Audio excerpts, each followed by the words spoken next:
And we're very honored to be able to have Audrey come and do this opening for us tonight.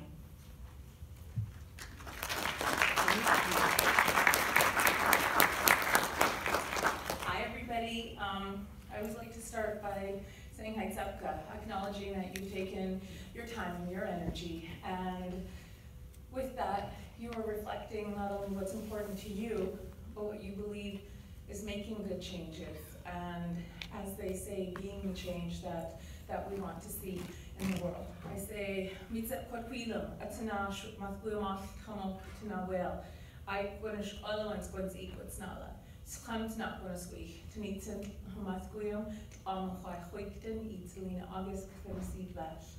This beautiful sounds that I'm making are, it's the language that this land, the trees, the water, what's underneath all of the buildings, it's Unceded. And there aren't so many left who speak it. I know that a lot of the time it was more traditional for an elder, or as they liked to be called when I was a little kid, old timers. lots of we don't like to be called an elder. But I know that a lot of the time it's more traditional and common for an elder to do a welcome or an acknowledgement.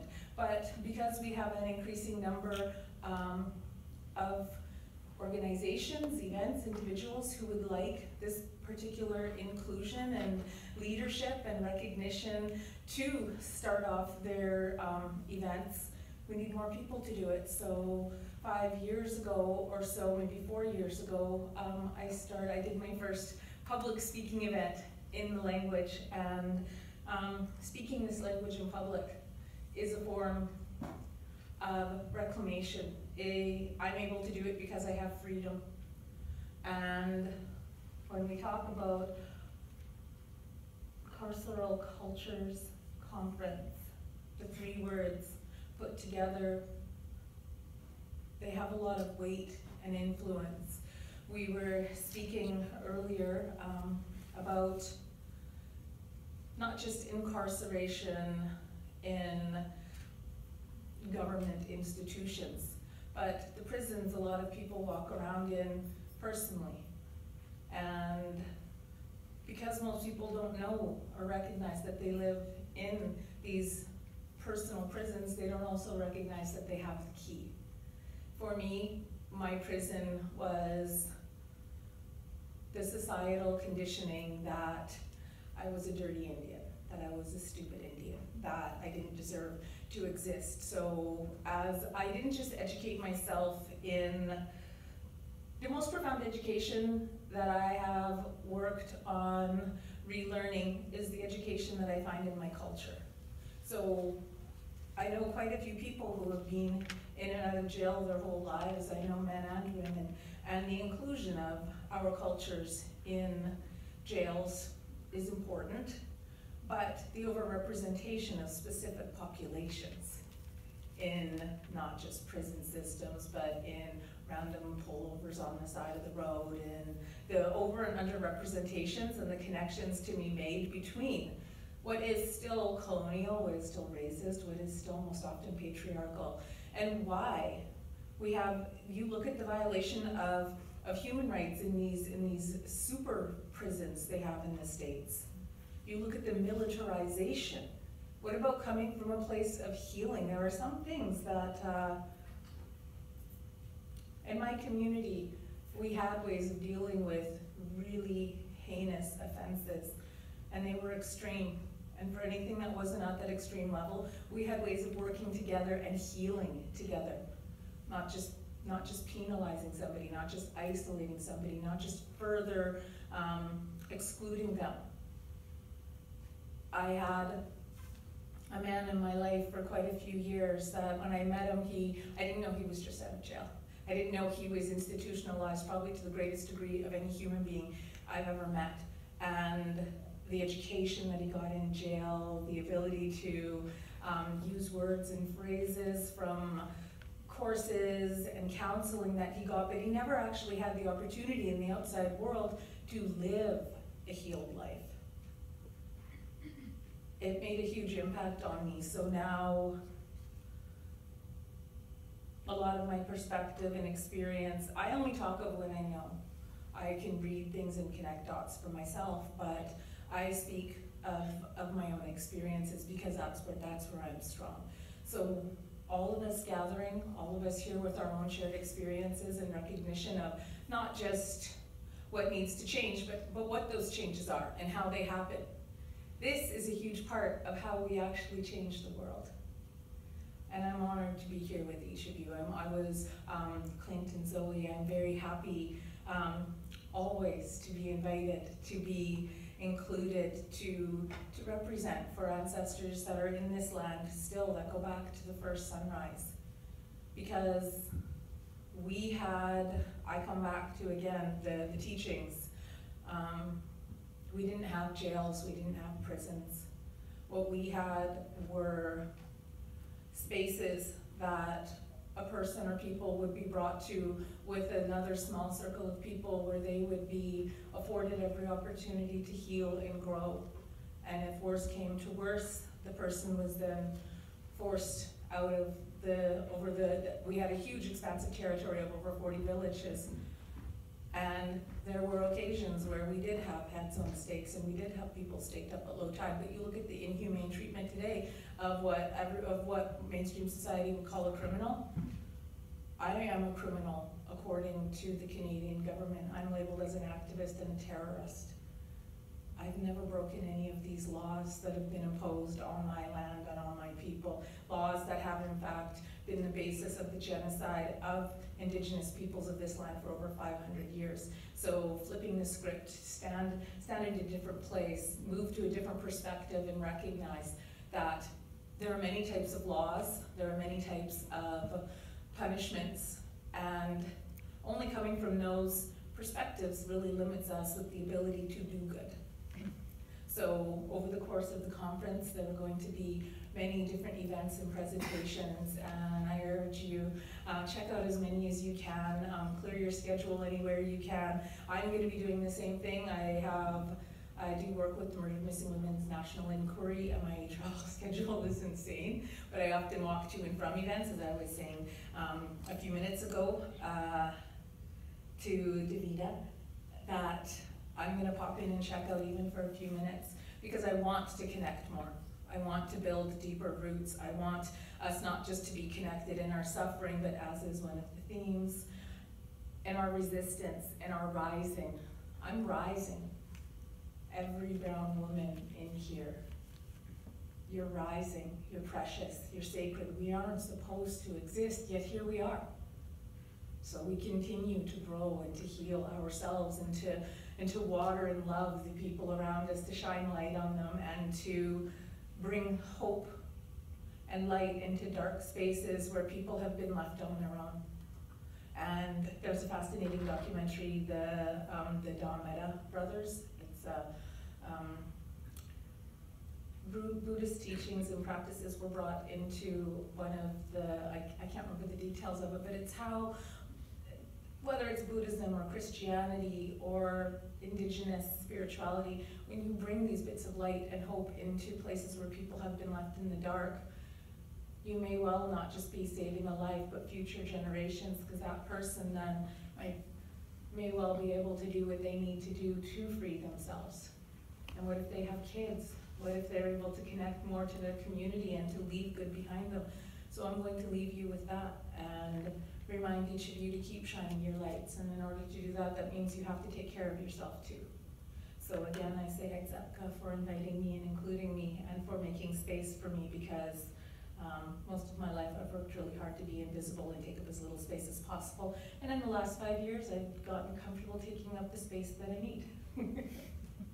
And I don't apologize for it anymore. I am very considerate and aware of other people's space, and I set it up so the same thing happens for me.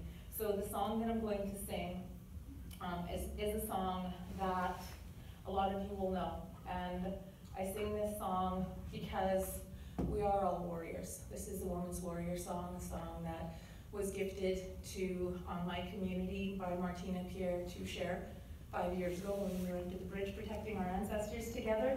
It's a song to be strong for strength, never in anger, and that's hard when we see so many of the harsh and cool realities around us. So anyone who wants to sing with me, please feel free, sing, join me. Let's set the tone. Let's bring our voices and our energy and our love and our thoughts together to the same place, so we move forward as a united front of focused energy that's gonna be like an arrow in the dark. So xʷməthkվəy to each of you, and I'm gonna move over here, and anyone who wants to, especially the women, you are welcome to come and stand with me or stand where you are, however it is you want to celebrate that we are here and that we're together. Let's make it happen.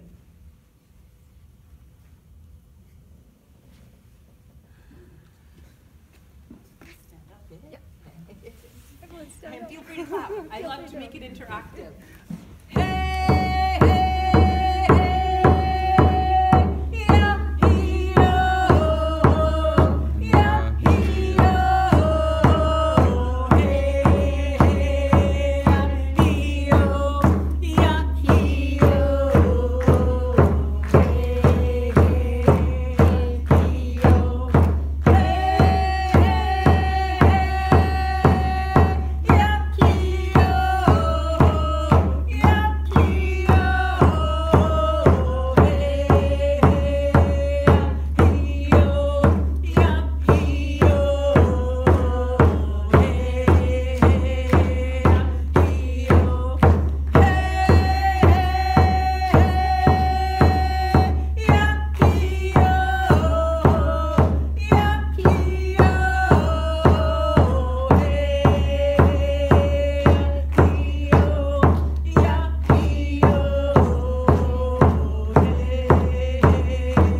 hee-oh,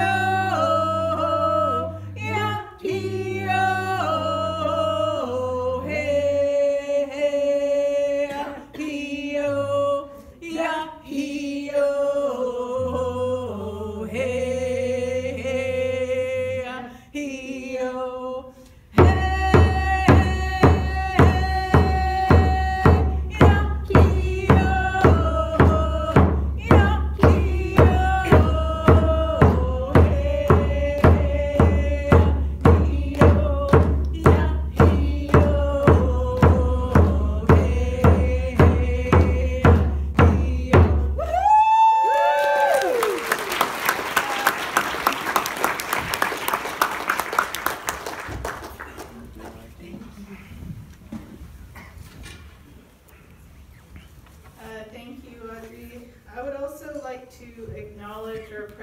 here on the occupied and unceded territories of the Coast Salish peoples of the Musqueam, Squamish, and Tsleil-Waututh nations.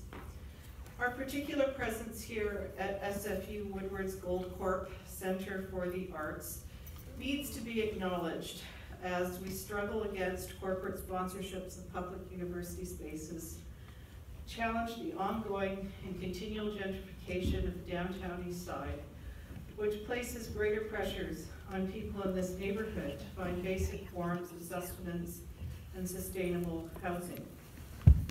By bringing people together to discuss the increasing impact of carcerality in daily lives, forms of physical segregation, institutional apartheids, and confinements, it is necessary to also do so with an understanding that we are lands that are occupied, we are occupying, and we have an impact on these continued social relations. So my name is Dorit Bandar, and as the conference chair, I welcome you all to the CAP's Carceral Cultures Conference 2018. That's a mouthful. The Canadian Association of Cultural Studies, since its inaugural conference in 2003, has striven to provide a meeting place for cultural producers, community activists, scholars, and artists to meet and critically engage in contemporary issues in Canada and abroad. This year's conference's on-site committee chose this theme of carcerality to both shed light on and expand our understanding of the forms of carceral logistics that are clearly defining our current political and cultural moment. We are at a tipping point in Canada when we witness the verdict of Colton Boushie, the Colton Boushie murder trial, and the larger sets of conversations, forms of resistance, agitation, reactionary discourse, and critical engagement that has been incited through that trial. The significance of questions over what is the meaning of justice, or how do we understand the meaning of freedom in this contemporary state of racial capitalism and the colonial state apparatus, has been revealed time and time again. We have witnessed the forms of injustice that have been mitigated at the hands of a violent state in the loss of Tina Fontaine's life. And once again, we know that there is not simply one singular perpetrator who needs to be held to account for her death. As we gather here over the next few days to interrogate, challenge, and discuss the carceral, we must keep in mind what we mean in our commitments to what is the social. How do we think of justice beyond the terms of reconciliation and redistribution? If we do not take our cues from the long lineages of Black feminist organizing, Indigenous feminist organizing, and a robust intersectional analysis, there will be no form of justice that can be experienced by all. I'm very excited about the profound and important work that will be accomplished, I think, here this weekend, and also the play that we'll be engaging in. So as conference chair, I need to also draw our attention to certain scheduling issues and other things. My colleague, Adil Iskandar, will have me want to remind you that we are, what is it? Sorry. Social media information for Twitter is #carceral18. #carceral18 for those of you engaging in social media and would like to make comments about the conference. Also, in this cinema, we have connections on every second seat underneath the seat that you need to plug in at any given moment. Following our plenary this evening titled Carceral Visions, we'll be reconvening in the O'Dane Gallery on the street level floor of this building for an opening reception. Tomorrow morning at 9 a.m., we'll come together for our second plenary, Carceral States Solidarity Across Settler States. Later on Friday night at 7:30, we'll meet here for our first keynote event with Diane Million and Senator Kim Pate, chaired by Catherine Kellogg here in the cinema. On Saturday evening at 5 p.m., we will meet here again in the cinema for our next keynote event with Joy James in conversation with Robin Maynard, which will be chaired by Meenakshi Mano. For those of you who will be joining us for the cabaret dinner, that will be taking place in the World Arts Center, which is on the second floor of this building, with doors opening at 6:30 p.m. And on Sunday morning, we will come together for our final plenary, Embodied Carcerality, Communities Under Surveillance and in Resistance at 10:30 in the morning in the World Arts Center. So this will be followed by a catered lunch, which was sort of the carrot on the stick for you all who have taken memberships out in the organization of CAPS to attend the AGM. That will be taking place at lunch. So please try and attend that meeting, which I hope we do see everybody there. Our registration tables are open in the lobby today and tomorrow morning. Afterwards, the registration tables and the book table and community tables will be moved into the World Arts Center. So that's on the second floor, and that's sort of going to be a meeting hub during the conference later tomorrow. So that's after, I think, 1 p.m. So there's also, for those of you who are walking along Hastings Street and happen to go by the SFU building at Harbor Center, in the library there, the Bellsburg Library, they've set up a really wonderful display and books and other materials connected to the conference. And that display is there over the next few days for you to enjoy. So I wish you all a very productive conference and hope that there is some pleasant spring weather in Vancouver for you to enjoy. When we first settled on the date in March, we were imagining blossoms out and things that just didn't seem to work out for us. I would now like to invite the chair for our evening plenary, Professor Laura Marks, who is the Dean Owask University Professor in the School of Contemporary Arts at Simon Fraser University, who will be chairing our plenary.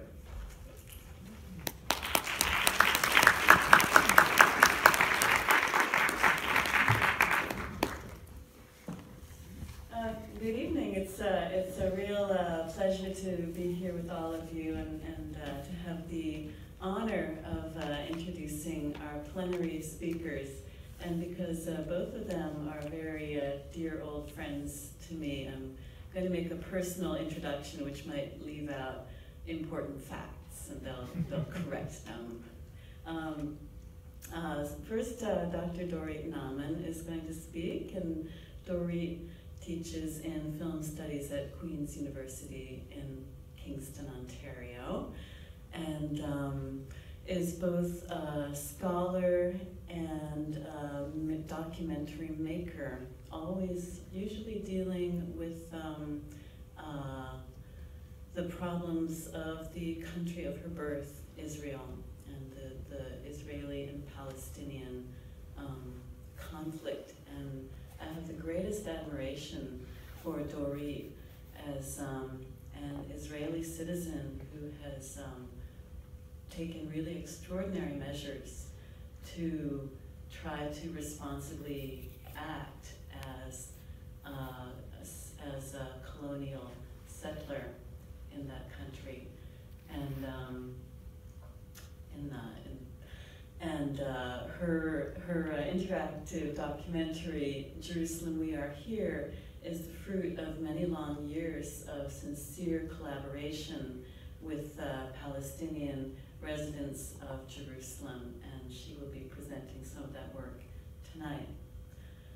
And John Greyson, also hailing from the East, from Toronto, almost needs no introduction because he is a Canadian national treasure who's making the most beautiful activist, creative films that find a way to bring both politics and a really intense and playful audiovisual and literary creativity into a single dense mesh. And John has been doing this on various topics, perhaps beginning with the AIDS crisis in the 1980s, and I think for the last decade or so, devoting much of his work to Palestine. And they're going to present now.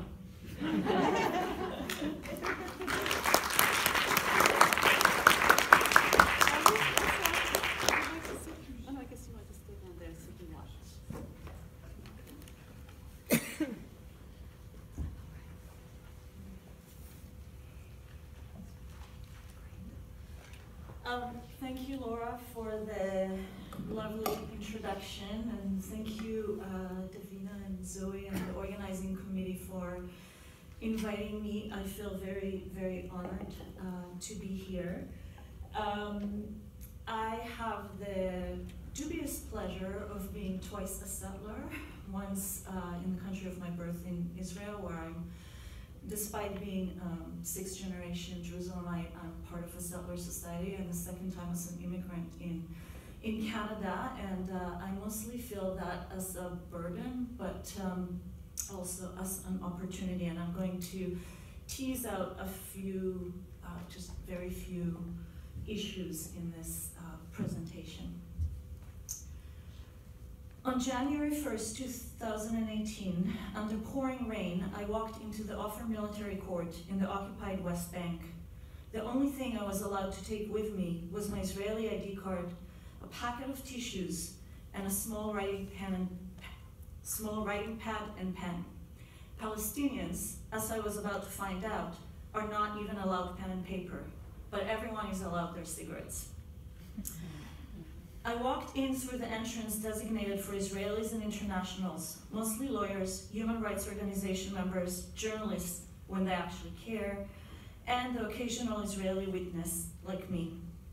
Palestinians have to enter through a different and longer path and wait outside on metal benches, which are burning hot in summer and freezing cold in winter. That day, the soldier took pity because of the pouring rain, and everyone was allowed to wait inside an overheated waiting room. The smokers were huddled in the entryway to the stinking toilets, puffing away. I came to the military court to witness the extension of detention of 16-year-old activist Ahed Tamimi, a Palestinian girl who on December 16th slapped an Israeli officer while her mother was broadcasting the incident live on Facebook, and her mother is also has been detained. An hour before Ahed slapped the officer, her cousin Mohammed was shot in the face by soldiers and was in critical condition. And the problem with writing about or presenting about things that are happening now is that things change all the time. So if you're following the Ahed Tamimi case, you might have heard that 3 nights ago, Mohammed was arrested in the middle of the night. He's 15-year-old and interrogated alone, and then the Israeli officers said that he confessed that he wasn't actually shot in the head. It was a biking accident. Even though they pulled out the bullet and part of his head is missing and he's waiting for an operation. In the Palestinian and progressive international community, Ahed now stands as a symbol of inspiring youth resistance. The political and media representation of Ahed Tamimi deserves much attention from cultural theorists, but that is not my goal here today. In this presentation, I will tease out some thoughts about degrees of incarceration, or the spaces we inhabit in parallel to others, whether they are literally behind bars or behind less visible legal and governance structures that limit their freedom as well as their political visibility. I will investigate my own capacity as a dual citizen of Israel and Canada to move freely and easily through various spaces where others cannot, but also to not move through other spaces. In particular, I will investigate the way such a privilege invites or even molds us to not see that which the state wishes we should not see. And once we do see, what is our responsibility as artists and activists? Is shedding light enough, or does it replicate our privilege, this time flaunting the pain, containment, and disenfranchisement of others? I have been living in Kingston, Ontario for the past 16 years. Kingston is considered the prison capital of Canada, with its most notorious maximum security prison, the Kingston Penitentiary, closing its doors in 2013 after 170 years of operation. Aside from half a dozen prisons, Kingston is a city of institutions. The first Parliament, which is now a large regional hospital, the Royal Military College, Queen's University, and the old and new mental hospitals, all built along the shores of Lake Ontario. And the Kingston Pen is right here.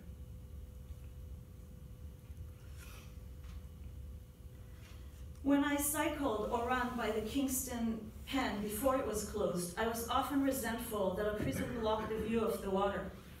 It turns out that in the early days, prisoners were brought in by boat, but for much of its operation, prisoners at KP did not even know they were by the lake. They were brought in at night to the front gate and could not see past the high walls. How odd is this fact? I physically orient myself by the lake. I work by the lake and walk by it, my dog, or run by it. I watch boats go by, and every few years I can skate or ski on the lake when it's frozen.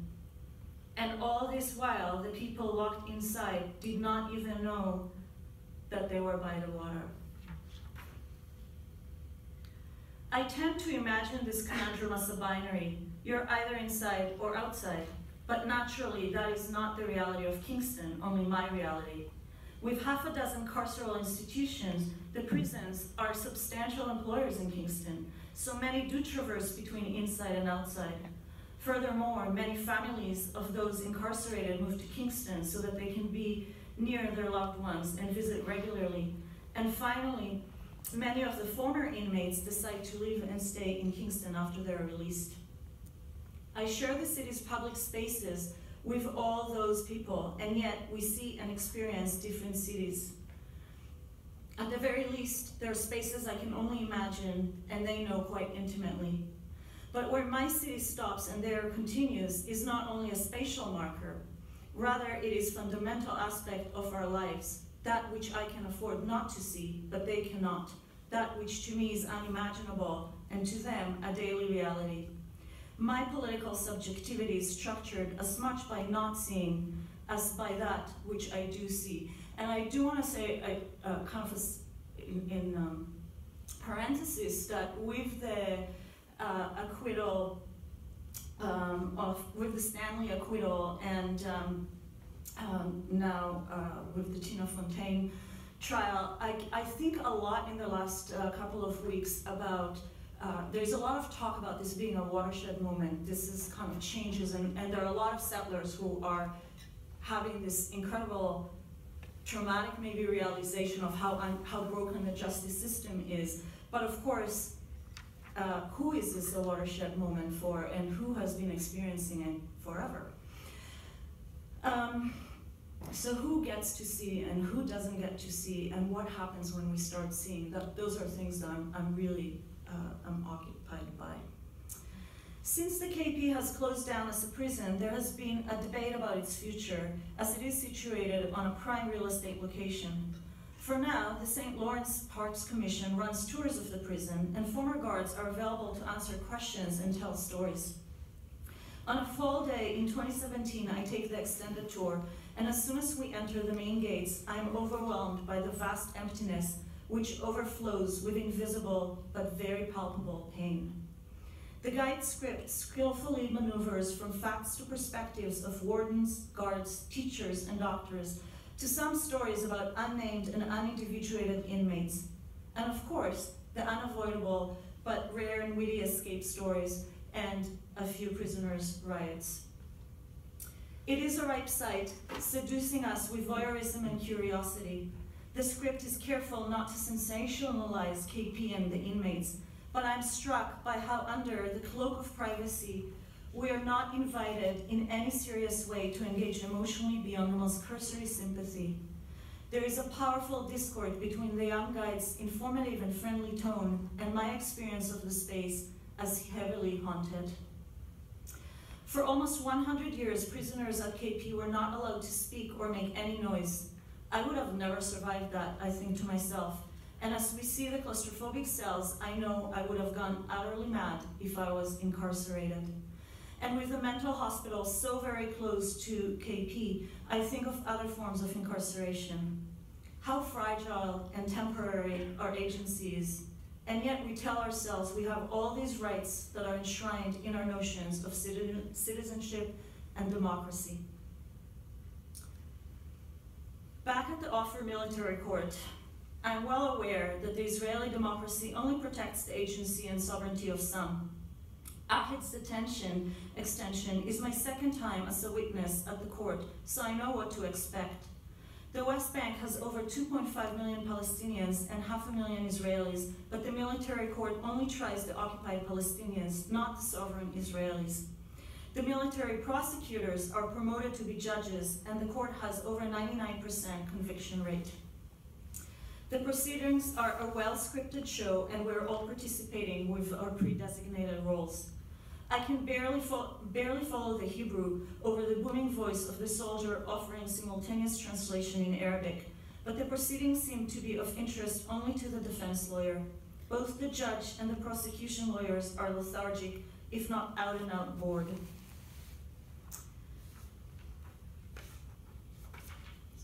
Since there are no visitation rights until the end of the proceedings, the detainee is trying to quietly mouth an exchange of news with their family, who are only allowed to sit at the back of the room. Under heightened levels of state surveillance, one finds out about who is sick, who had a baby, and what the detention conditions are. Despite being underage, Ahed, like a few hundred other Palestinian children, is tried in an adult court. Bassem Tamimi, Ahed's father, told me during the hours-long wait at Offer that Ahed has been interrogated without a lawyer or a family member present, has been deprived of sleep and a change of clothes, all illegal under Israeli law. And he knew all of that from these silent verbal exchanges during the past two detention extension hearings. And you have to understand that they sit maybe 10 or 15 meters apart from each other. So the family is only allowed to sit at the very back of the room. Like the old KP inmates, Ahed is muted in court, but her brilliant smile shines through to the cameras, telling a story of resilience and sumud in Arabic for steadfastness. Coupled with her proud posture, it has driven the Israeli system bonkers, to the point that as of February 15, the court proceedings are closed to all audiences, including Ahed's family. I am a citizen of an apartheid state, where some people, like occupied Ahed, can barely leave their Palestinian villages or towns, and others, like me, have many rights simply because I was born a Jewish Israeli. Most overtly incarcerated are the Palestinians of Gaza, who have been living in an open-air prison for 11 years now, a prison controlled, indeed choked, by Israel with some help from Egypt. Gaza deserves its own presentation, but I'm not the person to do it. Aside from the Gazans and the West Bankers, there are two other Palestinian groups with relatively more legal and civil power. The first group are the Palestinian residents of Jerusalem, and the second, the Palestinian citizens of Israel. While able to move freely across the country, these two groups are surveilled intensely, coerced and penalized routinely, and do not have the same freedoms Jewish Israelis enjoy. No Palestinian under Israeli rule has full rights and liberties, hence to some degree they're all incarcerated. And I'm going to give examples now about these two groups. For the past few years, I've been working on a documentary intervention aimed to reinscribe Palestinians into the Jerusalem neighborhoods from which they were expelled by the 1948 war. It is a collaborative project, and you can see it presented by a participant who became an associate producer with me, Marina Parisino. She'll be here on Saturday, and we will present it together. I'm not going to really introduce the project now because there's a chance on Saturday, but talk about two relevant anecdotes. One day, while filming, a seemingly insignificant incident opened a small window into the Palestinian experience in Jerusalem. I was standing with a project participant, Nahla Asali, in front of her childhood home as she was recounting being forced to leave after a bullet entered her mother's bedroom and hit the mirror on the vanity. I suddenly sensed Nahla's body language change, as if she was shrinking. I could tell she did not want to be there anymore, but I did not know why. I glanced down the quiet street to see a bylaw officer issuing parking tickets. On the face of it, this person has no power or jurisdiction over Nahla, but obviously that was only my perception.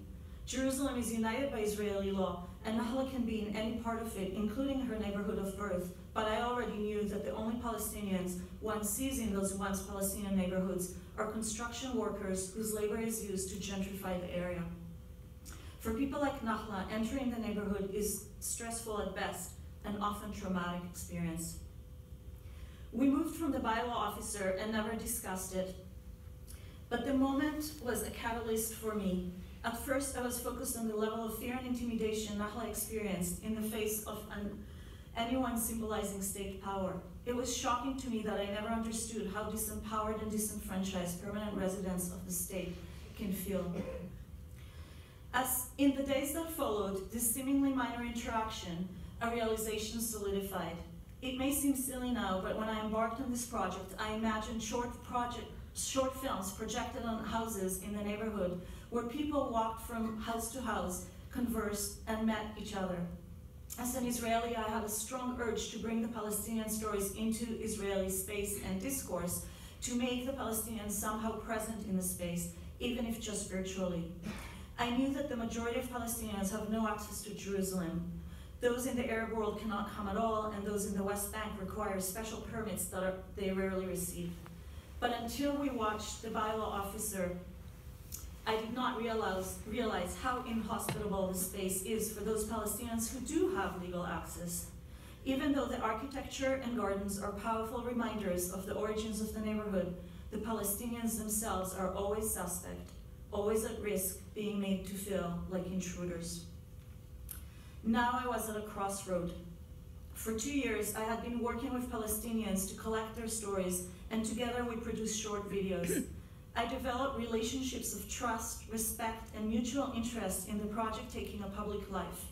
Many happy and sad memories were shared with me, and we discussed what can and should become public. But if I created an installation in situ, it would primarily serve Israeli audiences. And while I still wanted to bring this story to Israelis, I did not want to treat the Palestinian participants as utilitarian props in an educational process for Israelis, myself included. It is perhaps impossible for Israelis to learn the Palestinian story without Palestinian testimonies, but it cannot be the burden of the Palestinians to educate us Israelis about their loss, their catastrophe. I felt intuitively that my relationship with the participants demanded reciprocity. And within a few days of standing in front of the Tsleil House, I knew the platform for the project had to be online, making Jerusalem accessible to all Palestinians without having to go through checkpoints, surveillance, fear, and humiliation. By creating a virtual platform, I try to reimagine not only the space, but a different form of civil agency, where people are not segregated, contained, and incarcerated. The result is an interactive documentary nestled into a virtual tour and a community-generated online map. And I will only show you one film, one very short film, and I'm just showing you the film with Naaman just because I described her, our interaction.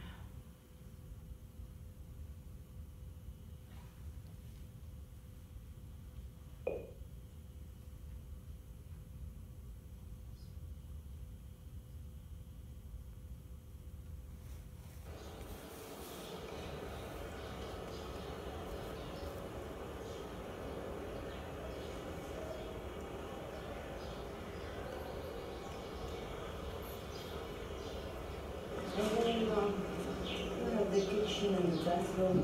Was this balcony? My mother's. It was through this door that I was born here, and I would like to see the house I was born here. This is my son. Yeah, we are given permission, let's go. There were two entrances to our apartment. This is the family, and the other one is for the visitors. So both doors open. Wow. Yeah. So I don't know which one to read. I'll start with one and then...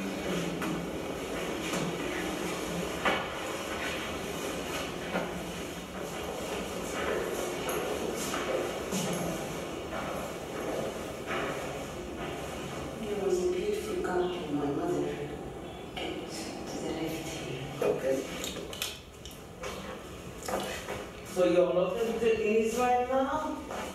You're not living here? We live in Jerusalem. Ah, Jerusalem, I see. So this looks like an addition.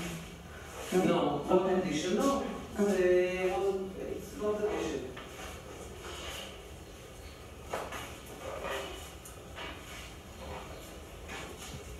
What do you take the pictures for? I'm documenting it for them, Yes. primarily. Yes. And I'm also working on a documentary on about the neighborhood. So there will be short stories of people from. Yes, this is the room here. Where I was born in this room. Ah, you're feel good. And I was born in this room. In this room, not in a hospital? No. You were born in this room? No. Come on. No, But you see from well, the... since I was born, I was in this room. Okay. Today I'm 58. Today. But this is a storeroom. Storage room. It's wet. It's wet? You left me something not good. You can fix it. No, no. Bad drainage, bad architect. Good, for good, איך אומרים מה שאמרתי? no. למה? לחוש הומור אני. For humor, she's joking.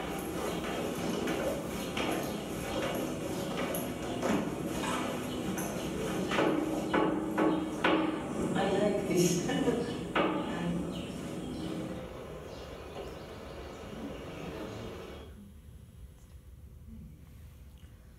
So our host allowed us to film, but she was in a complete denial about Nahla being born in the house. She kept insisting that her father got the house from the British because he fought in the Second World War. And Nahla wasn't sure which door she should knock on, the entrance for the guests or the entrance for the family.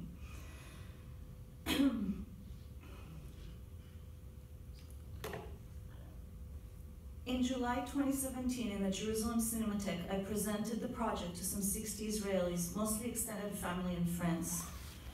At the Q&A, I recounted what happened to the Palestinians who stayed in Jerusalem during the 1948 war. They were forced by Israeli soldiers to leave their homes and were concentrated in an area of Baq'a, which was soon encircled by barbed wire and a locked gate. They lived in an internment camp for over a year, and while they received Israeli citizenship, they were not allowed back into their original homes. When I first read about this camp in the memoir of Jacob Namar, born in Jerusalem, born Palestinian, I couldn't believe my eyes. Jacob was a 7-year-old child in 1948, and I somehow hoped he had misunderstood what had happened. I asked my father, who was 19 in 1948 and was stationed in Jerusalem. He knew nothing about it, but he asked a schoolmate whose boyfriend was a higher-up officer. Pnina replied, decisively, there couldn't have been a camp like that or I would have known. Only 3 years after World War II, the idea of an Israeli camp where civilians of another ethnicity or nationality were locked up seemed so far-fetched, even to me. I talked to my trusty researcher, Israeli researcher, Ilan, who was also stunned, but within a couple hours found a dozen or so newspaper references from 1948 and 1949 to the existence of the camp. It was presented as the foreigners' camp, as if it was meant to protect foreign citizens, such as Greeks and Armenians during the war. But it housed close to 1,000 Palestinians, some who had dual citizenship, and many who were Palestinians only. When I described the camp at the Jerusalem Cinematheque, the audience listened in disbelief, trying to come to terms with this difficult news. Then, from the back row, a man started speaking. He was 3 years old in 1948, the son of a Greek Orthodox family, and his family had tried to flee to Egypt, but returned to their home, which came to be inside the camp. Mamelo Gaitanopoulos grew up in Jerusalem and has lived in Israel, becoming a well-sought-after jazz musician. His touching first-person account was mesmerizing, and all eyes were on him. Here was irrefutable proof, and the Israelis in the room were clearly moved. Many asked me later about Mamelo and told me how powerful this moment was. It was clear they walked out knowing that there was an internment camp. But I was left in a conundrum. On the one hand, I was satisfied that all 60 people in the audience were walking out aware of a complicated, even ugly side of the Israeli conquest of Jerusalem in 1948. On the other hand, I was wary. Does it take a Palestinian's direct testament to convince Israelis that there are other victims to the conflict? What if Mamelo wasn't there? Would they have doubted me, dismissed me? Can Israelis fully consider the Palestinian experience without Palestinians putting themselves quite literally on the line of emotional disclosure? Mamelo's generous testimony served a powerful affirming goal, but do Palestinians always need to relive their trauma and loss in Israeli presence in order to convince us Israelis, or at least educate us about themselves? Aren't we, the ones that are willing to listen, becoming the consumers of Palestinian suffering? And even if this consumerism is eventually turned into political action, isn't it ethically and emotionally problematic to take the suffering and use it for activist ends? These questions, which I imagine are also very present in carceral activism and research, have been front and center for me from the inception of the project, even as I couldn't fully articulate them at first, and I don't yet have conclusive answers. I knew from the outset that I did not want to have Palestinians prove to Israelis that they exist, own the houses, and are still awaiting recognition, reparations, and political solutions. Intuitively, I felt that mediation of testimony through video would work better. Most importantly, it allows Palestinians control over how their story is told, but it also gives Israeli audiences time to reflect without having to engage right away or a need to defend their own right to exist. Making visible that which is by design intended to be invisible in our daily lives does not, in and of itself, guarantee any change. It is a necessary but insufficient step. Structural and political change can only come if we as individuals acknowledge we have blind spots in our visual field and then do the work to unpack those, to see differently, to imagine differently. Art can be immensely useful in instigating this new vision, offering new imaginaries and even potential futures. But art is only able to instigate a first step, and the work of changing both ourselves and our social sphere is a lifelong, difficult process requiring commitment, courage, and a willingness to learn some painful truths about ourselves.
I want to start by thanking Audrey, Davina, Zoe, Dorit for an extraordinary presentation, and Laura for a wonderful introduction.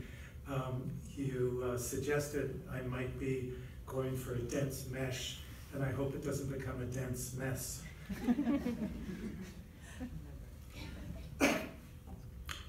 Realism traps the homosexual in the blind alley of an in-between world.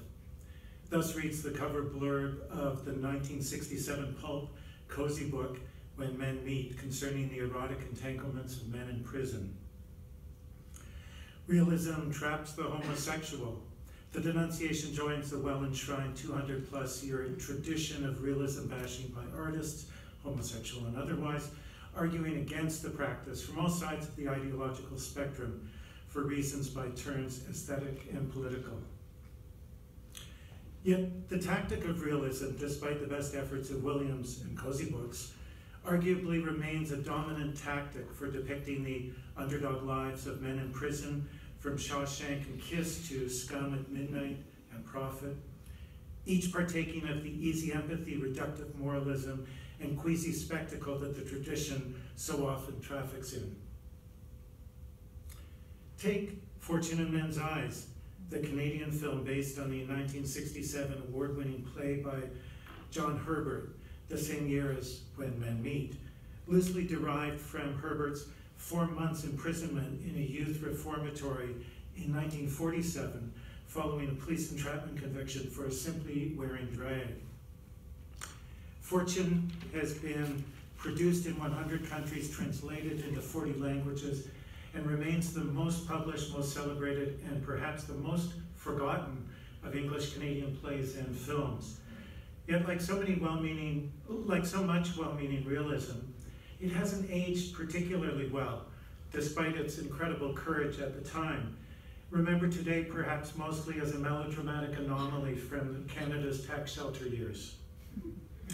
Fortune follows the exploits of 4 schematic types that share an Ontario cell: sadistic Queenie, closet case Schmitty, Sissy Mona, stud Rocky, and culminates in a prison Christmas concert where Queenie stages an ill-conceived revolt against masculine hypocrisies that govern their institution. I'll play just a small clip of Queenie at her best.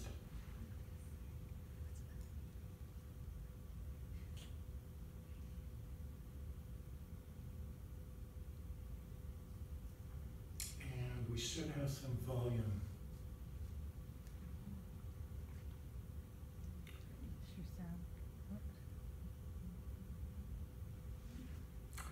Just imagine what it's like with sound. You should make a sound effects. It's, oh, it looks, oh, in fact, that's my phone.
And I want to emphasize again, incredible respect for Herbert taking that autobiographical content and turning it into a very important intervention at the time. Earlier during the concert, Mona planned to perform Shakespeare's 29th sonnet, which is where the title came from. When in disgrace with fortune in men's eyes, I all alone beweep my outcast state, and trouble deaf heaven with my bootless cries, and look upon myself and curse my fate. Mona shares with Queenie and Herbert the conviction that realism traps the homosexual, and more that the expressive power of theater or poetry can liberate, however inadequately and briefly, prisoners from their outcast state. 20 years later, this same premise fuels Michel-Marc Bouchard's Les Xʷməthkվəy, or Lilies, concerning an ensemble of prisoners who kidnap a bishop in the prison chapel and force him to watch a crude prison drama, reenactment of their tragic lives as teenagers in Lac Saint-Jean. When we adapted Michel-Marc's play to the screen, cinema's language enabled us to transcend the confines of the chapel stage, instead embarking on a purposely anti-realist hallucination of the bishop's secret past. In Lilies, we borrow tactics from artists such as Jarman, Haynes, and Greenaway to disrupt deconstruct realism's limits. These are likewise mobilized in 2 more prison dramas that I've made subsequently. Proteus uses strategies of anachronism to trouble a seemingly naturalistic adaptation of a true 1735 sodomy trial set and filmed in South Africa's Robben Island prison. Uncut stages an operatic parable about liberal regimes of incarceration, both actual and psychic, that trap the homosexual in the blind alley of in-between world, somewhere near Ottawa.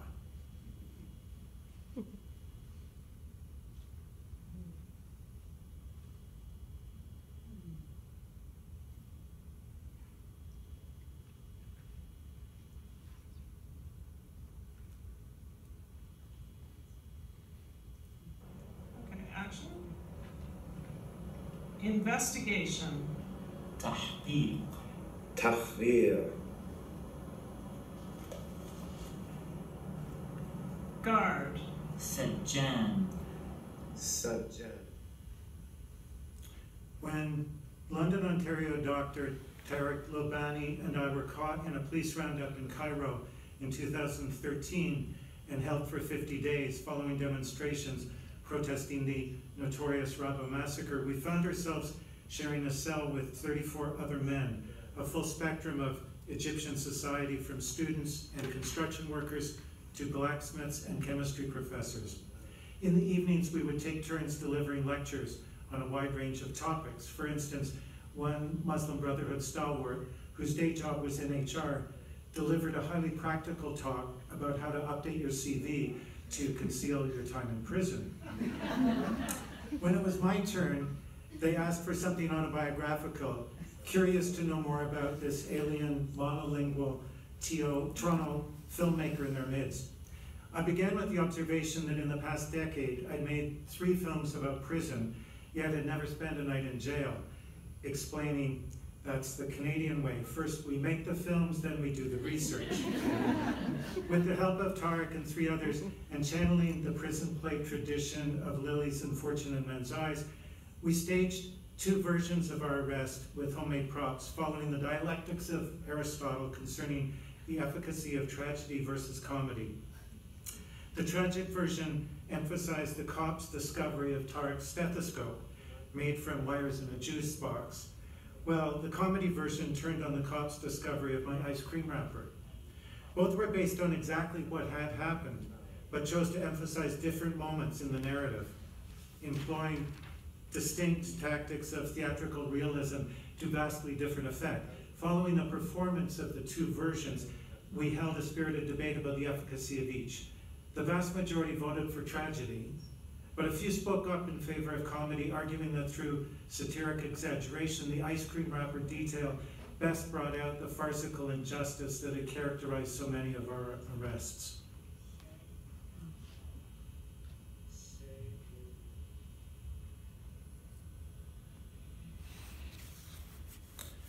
Realism traps the activist.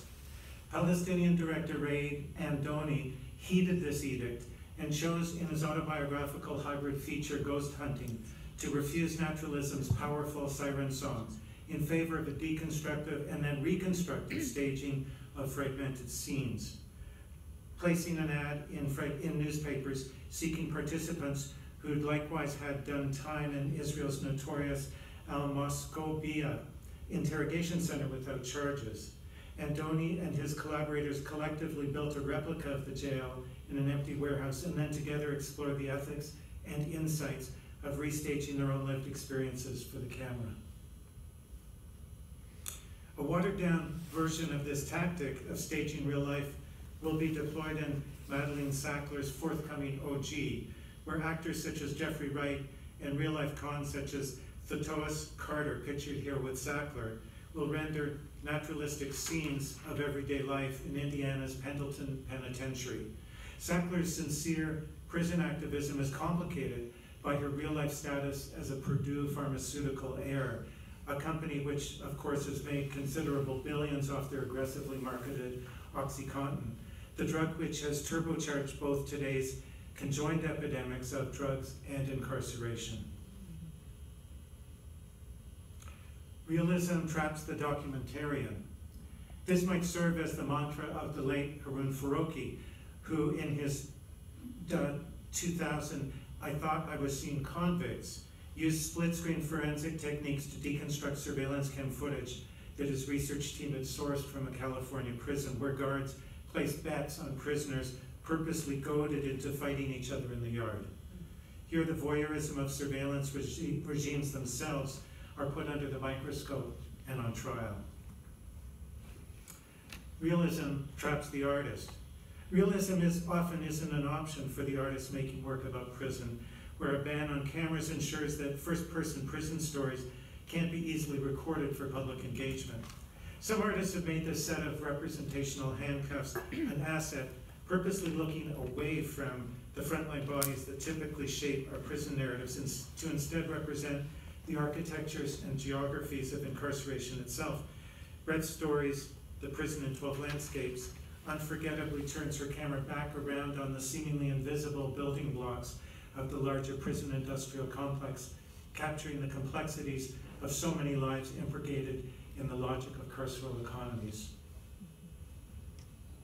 Last year, the UK artist activist group Forensic Architecture partnered with Amnesty to produce an extraordinary interactive online documentary about Syria's Sejdiana prison, where viewers can navigate their own journey through cells and corridors. Such immersive engagement, like Dorit's wonderful project, works powerfully to subvert the more removed voyeurism of traditional documentaries while allowing the material architectures of incarceration to help determine the specificity of the narrative journey. Realism traps the survivor. In Hostage, the Bashar tapes, video artist Wally Rad turns a satirical eye on the well-heeled genre of the prison hostage memoir, noting how 6 Americans imprisoned as hostages during the Lebanese civil wars went on to write paperback memoirs of their experience. And in each they commenced with a generic opening sentence about the weather. For instance, here's Terry Waite. The morning in Beirut dawned clear and dry, with thin wisps of cloud to the east. Without further comment, Rad fatally dissects the banal formulas that overwhelmingly shape and structure so many realist carceral representations. Realism traps the indefinite detainee. While Tarek and I were imprisoned, our family, colleagues, and friends, including some of those gathered here today, to whom we owe eternal gratitude for your extraordinary efforts in securing our release. Thank you. So many worked tirelessly to ensure that our so-called real lives, respectively as a Palestinian Gaza activist doctor and a Queen West homo queer filmmaker, didn't serve to further entrap us even more deeply in the in-between world of Cairo's Torah. Since our release, we've in turn joined campaigns for the release from indefinite detainment of Vancouver journalist Mohammed Fahmy in Egypt, Montreal anthropology professor Homa Houdfar in Iran, and Ottawa sociology professor Hassan Diab in France. Post-release, each has shared with us their similar bemusement at who they necessarily became, both in the narrative terms of their respective campaigns and equally in the press coverage before and after their releases. 5 weeks ago, Dr. Kavus Saeed Imami, the Canadian-Iranian professor, was detained in Tehran's Evin prison without charges on alleged suspicion of spying. 3 weeks ago, the Iranian authorities claimed that he'd taken his own life, an assertion vigorously disputed by his family, friends, and supporters, such as Houdfar, who noted the technical impossibility of achieving suicide in highly surveilled Iranian prisons.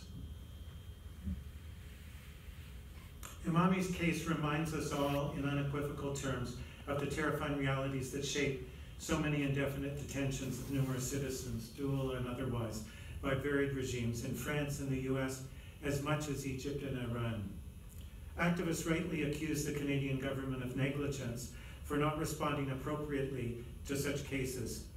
especially when they involve so-called hyphenated citizens. In sync with such cases, groups such as No One Is Illegal have also shone a spotlight on our own domestic crisis of indefinite detention taking place literally in our own backyard.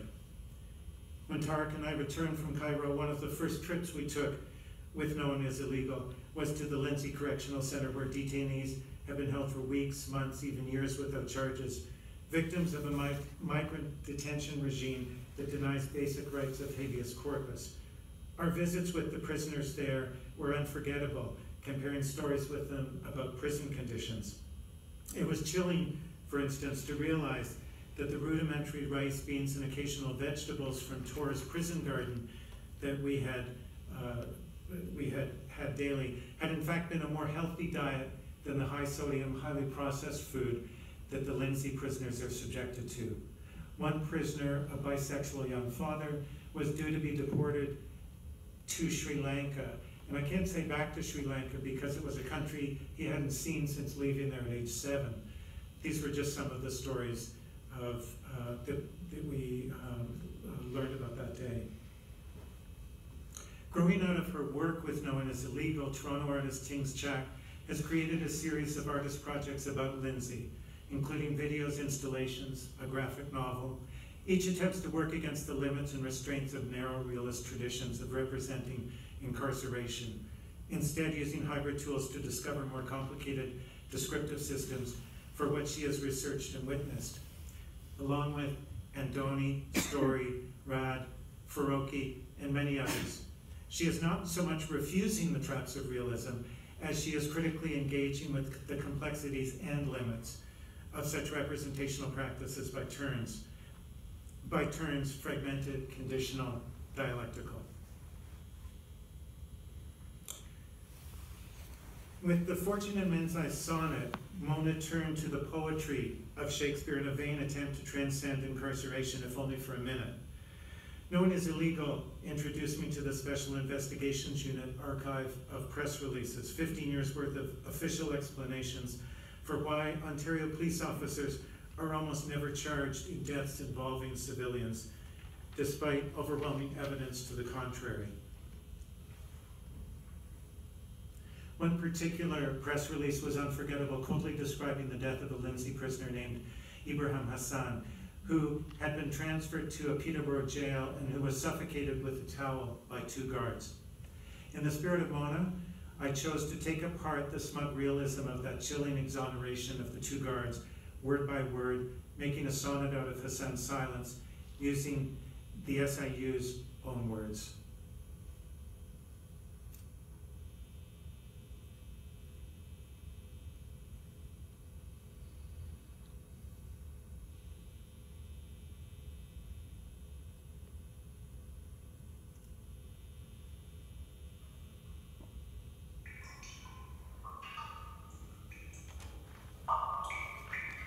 Subject officer will held down the man's left arm to prevent him from throwing anything else.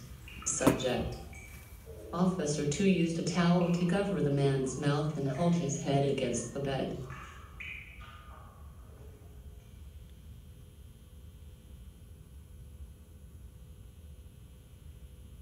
I charge to death. I miss a charge. I was in the center. 5 and 2 are in this copy view. 1 and 4 above this, the 10. 1 and 2, man guard, the waiting board. 39 from 10 and 10 nurse. 3. I held the man. I nursed his hair. I fully walked the man. 2 the same as 4 to hold the man. He was out and dead at 3 to 2. He is subject if the death is off. First 1 limits man to clean the room. So to hold the man averse so well. As to 1 of 2, more facts of 2. Head to towel, may breathe in his device. Towel is but a force to snort his change. Though I could pinpoint a cause of death. I cite a death. I sign a death. I do allege a crime. I lay a charge. I file a charge. I report attention.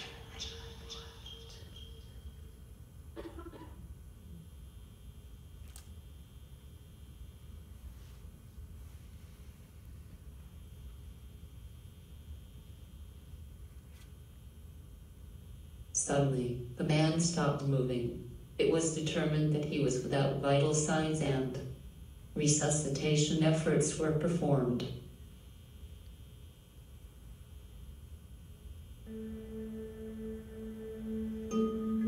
Charge of death, I miss a charge, I was out of center,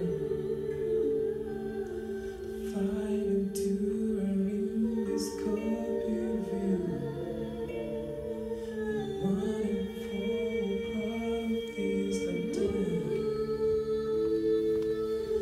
1 and 2 may God and waiting for more. 39 from 10 and 10 is 3. I held the man. I nursed his head. I fully rolled the man to the same as for to hold the breath. He was out and dead at 3 to 2. His subject heaved to death his heart. First 1 limit's meant to clean the room, and so to hold the metaverse so well as to 1 of 2 more facts of 2. Head to towel may breathe in his demise. Towel is by force to slow his chain. Though I could pinpoint the cause of death, I sighed of death.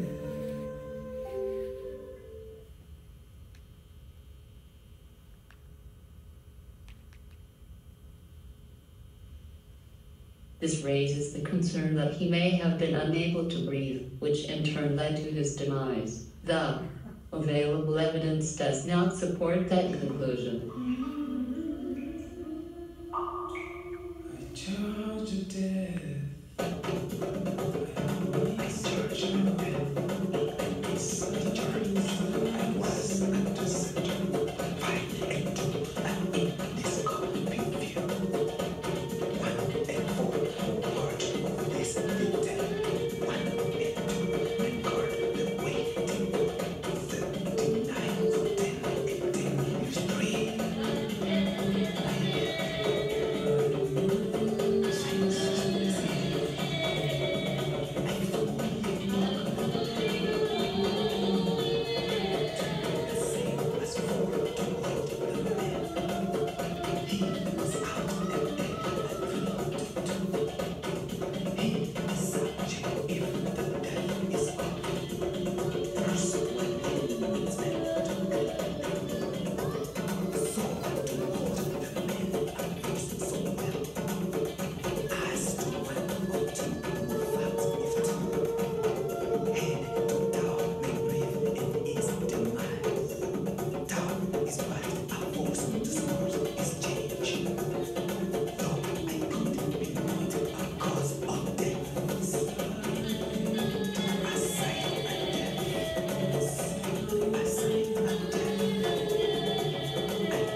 I cannot reasonably conclude the actions of subject officer number 2 contributed in a significant way to the man's death. Thank you.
your aha moment that Jerusalem, we are here needed to be an online interactive documentary.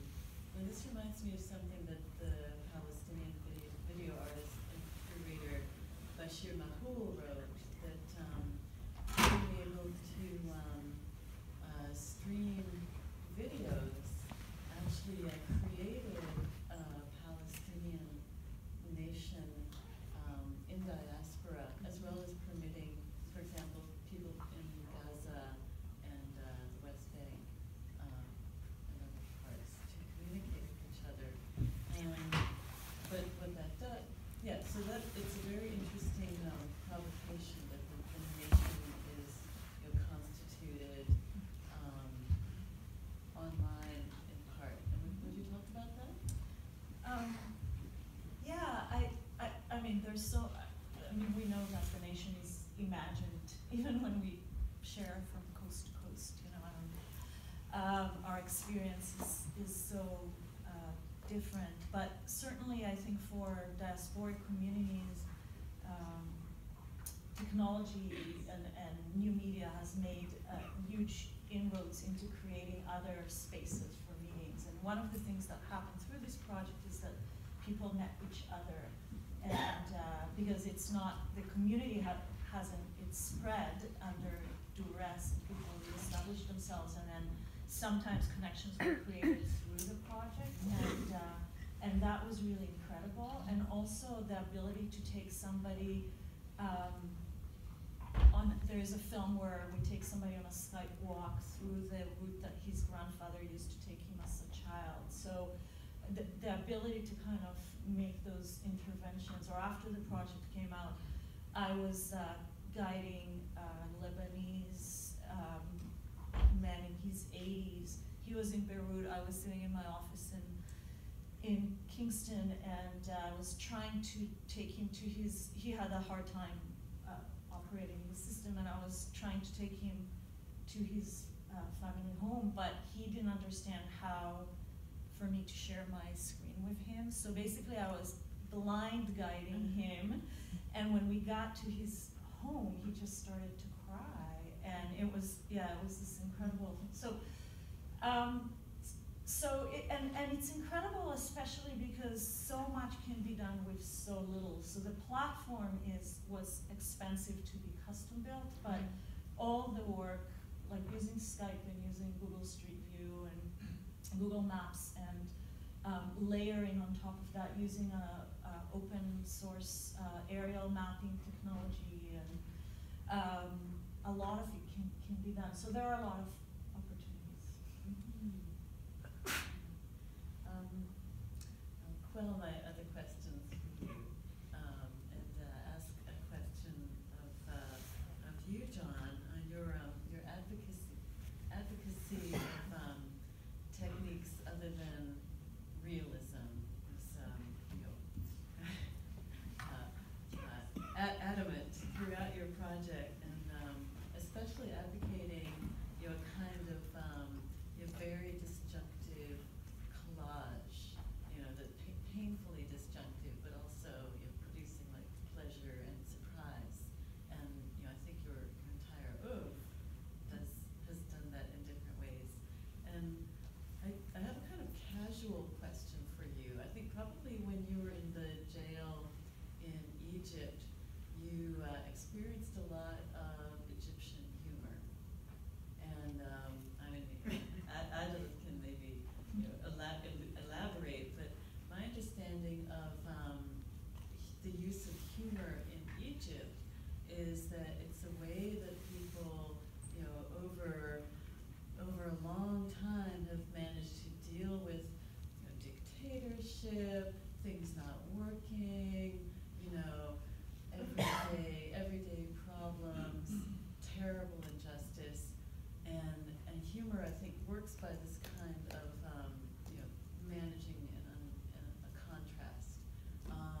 So the question I'm working toward is is there a difference between a kind of humor or a kind of collage practice that allows people just to put up with the situation, which I think is sometimes the case in Egyptian humor. Correct me, Egyptians in the room. And what's the difference between that kind of humor and the kind of humor that breaks a situation and makes people demand a change? You're the expert. Big question, and I don't really think I can answer it in terms of speaking to Egyptian culture society, especially given the vast language gap. Of course, I'm more asking you about your own creative practice. So, in terms of strategies of humor, I was hoping more prisoners would vote for humor, and I was so disappointed that the vast majority of the room, the vast majority of my fellow 36 prisoners voted for melodrama. It was like, oh, what? No, we failed utterly.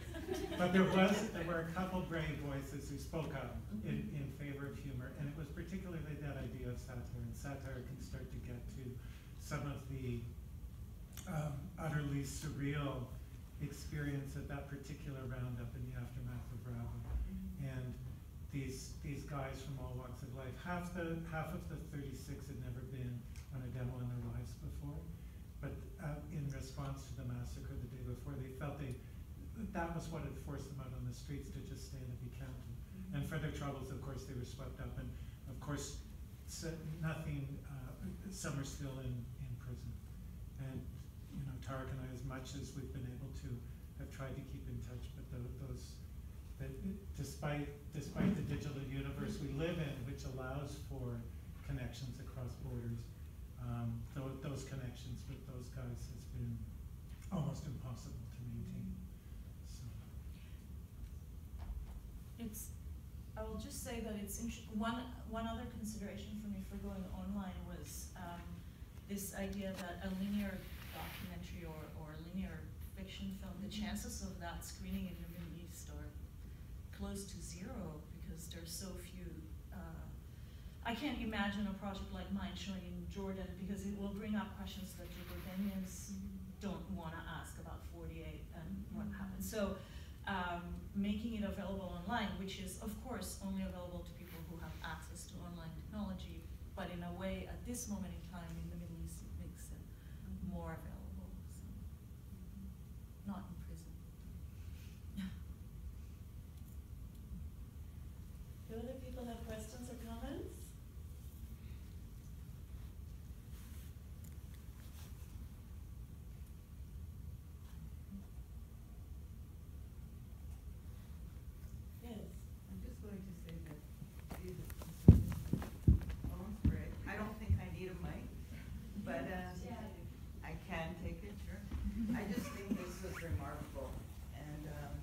Remarkable to be here and to witness these two presentations.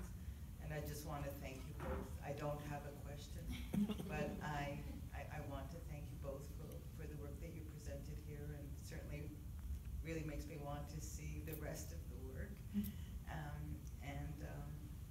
Thanks again. You will have the chance to see some more of Jerusalem We Are Here, both on Saturday, right, and also on Sunday there's a screening at Cineworks on Howe Street, right? Yeah, to get to 6 or 6:30, I think. Mm-hmm.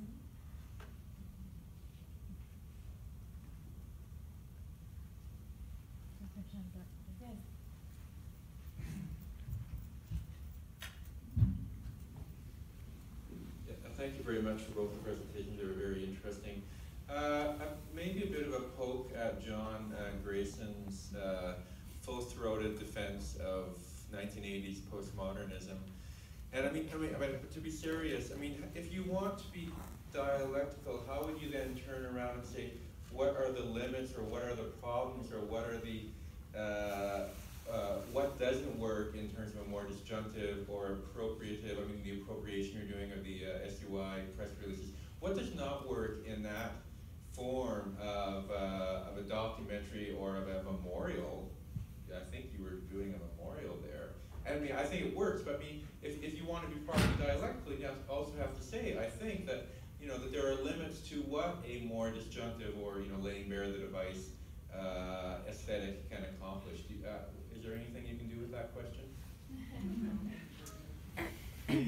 I think one of the things that excited me about so many of these artists was they were starting from like Faroki or Rod or James Chuck, we're starting from a respectful engagement with realism. They weren't starting with a slam against it, but it was instead, no, they were starting with a recognition of everything realism has brought us for so many years, but then moving from there to say also these limits can be addressed sometimes through digital means or fragmented means. We can learn from the 80s, but we're not stuck in the 80s. And so I think I began this in part because of being so moved by ghost hunting. It's highly recommended. It's as I described, and we didn't have time to show a clip from it, but a really extraordinary project of the director and Dorit reaching people, finding fellow prisoners through an ad, and together collectively building a set and then improvising scenes. And that's speaking to all sorts of practices of what drama can do and not do to capture realities. And the piece he made with fragmentation, the piece he made with contradiction, was something very exciting. But then we don't have to just be trapped within the exemplary paradigm of drama. And so going from there and thinking about documentary parallels. So I do think it wasn't so much it certainly wasn't a polemic today against realism, but rather was acknowledging that so many artists have very effectively for decades now, but maybe particularly recently, lined up with I think some new strategies for taking realism apart even as we put it back together or acknowledge what it could do.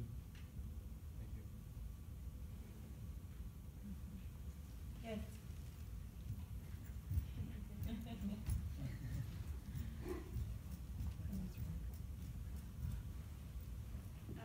John, I want to ask you a question. Because you were talking about realism and homosexuality, I think I can understand why you would use a male dancer. But what I want to know is, was there a special reason why you would use a male dancer with a racialized body? The piece is a collaboration with Polka, who's the singer and dancer, and it was about representing the Hassan who died, who died in custody, who was killed in custody. So it was very much about him becoming, as it were, the voice of like the discovery of the hidden voice within that press release. Well, was the dancer performing the man who died? Yeah.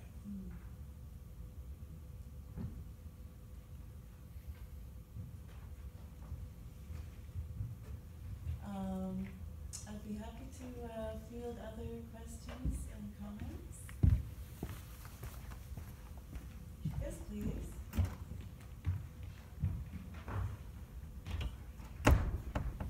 Thank you very much for both of your presentations. My question is one about representation, and I think it comes because I have a very different training. I'm an ethnographer and a social scientist at the heart of my training. And I've spent a lot of time thinking about the risks of visibility for people. And I know that happened, you both touched on that a little bit, but I was wondering if you could share some of your how you're thinking about what the risks of visibility for surveilled people, for incarcerated people, for people at risk of incarceration. How do you work through that in your own projects? And basically, do you have any advice?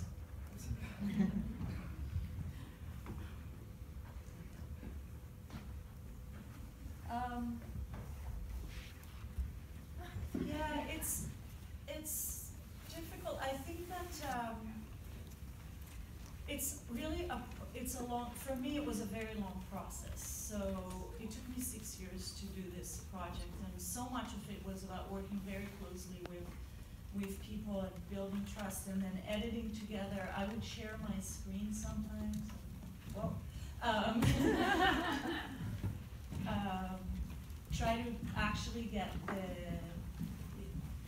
to the point that everyone felt really comfortable. So I guess, and the last word was always with the participants, even when there was content that I thought was fantastic and I just let go.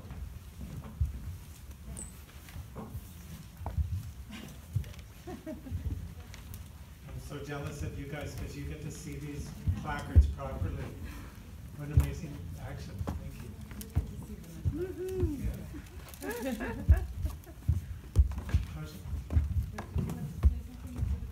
Just it's a really small point about this tape. One of the struggles we've been having with it is the Sans family is very split in terms of their relationship to fighting this incredible injustice that's happened. Should they take it back to court or should they let it go? And the family split, and so we've also had to navigate, myself and no one is illegal, having to navigate what we can say or not say about the specifics of his case in relation to that. So I think in every film it brings with it its own ethical dilemmas, and there ain't no rule, or there's certainly ethical standards and rules, but each is incredibly specific to each project. Yeah, that made me realize that I needed to add to that there were generational differences too. So there were families that I met with 3 generations, and both the experience and the relationship to 48 and the different generations was very, very different, and what people wanted to say and what they wanted out was different. So yes, negotiating all of that, whose voices are heard and how, and I didn't have fast rules. It was a lot of sitting with stuff, not rushing was really the main thing. I'd now like you, before inviting you to help me thank our wonderful openers, I also want to invite everybody to follow that demonstration by our first-year visual arts students down to the